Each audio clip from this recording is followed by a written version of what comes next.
मैं संजय सहनी, जिला मुजफ्फरपुर, बिहार, तमाम श्रोताओं को नमस्कार करता हूँ। देवी गीत दुलड़ी माई कांवर भजन भोला के शहर में के अपार सफलता के बाद आइए सुनते हैं भोजपुरी दुनिया के सुपरहिट गायक एवं गीतकार मनोज तिवारी सोल्जर के आवाज में इस साल का सुपरहिट एल्बम माई मशहूर हो गईलू, माई मशहूर हो गईलू, जिसे संगीत से सजाया है संजय सिंह मिकलू, जिसको आप सुन रहे हैं देवचरण फिल्म के माध्यम से, जिसे आप तक पहुंचाया है गौरी साउंड तलवा पोखर कोटवा बाजार, Sonali sound Belwatia Pipra Kothi, Sanjay sound गंगौलिया, Gurjeet sound नगवा बाजार, कुशवाहा साउंड जनता बाजार। स्टेज शो के लिए संपर्क करें 9955659130।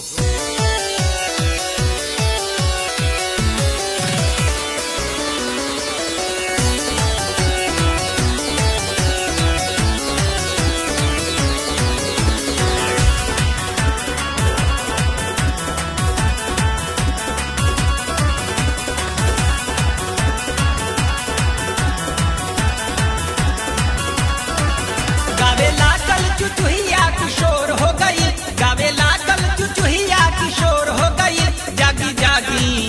जागी जागी है माई की भोर हो गई, सारा गौवा नगरिया जोर हो गई, सारा गौवा नगरिया जोर हो गई, जागी जागी जागी जागी है माई की भोर हो गई।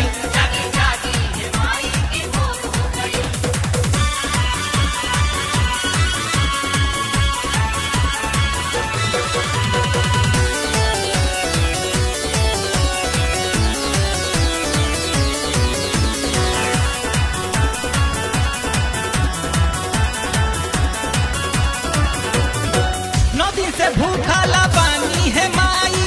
मैया मैया के नारा लगाई, मैया मैया के नारा लगाई, मैया मैया के नारा लगाई, अखिया में दर्शन की आशा लगाई, मनवा में भक्ति के ज्योति जगाई, मनवा में भक्ति के ज्योति जगाई, मनवा में भक्ति के ज्योति जगाई, सारा थावे नगरिया जोर हो गई, सारा थावे नगरिया जोर हो गई, जागी जागी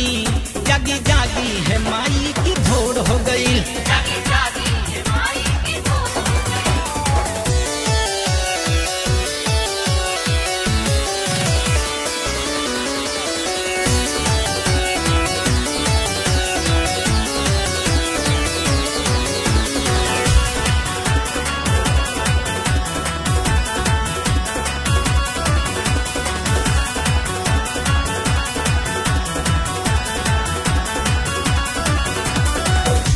पहाड़ रवा जल्दी से आई,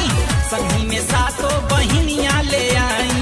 संगी में सातों बहिनियां ले आई, संगी में सातों बहिनियां ले आई, निमिया के डढ़िया पे झुलुआ लगाई, बनी रहू लइका तो लोरिया सुनाई,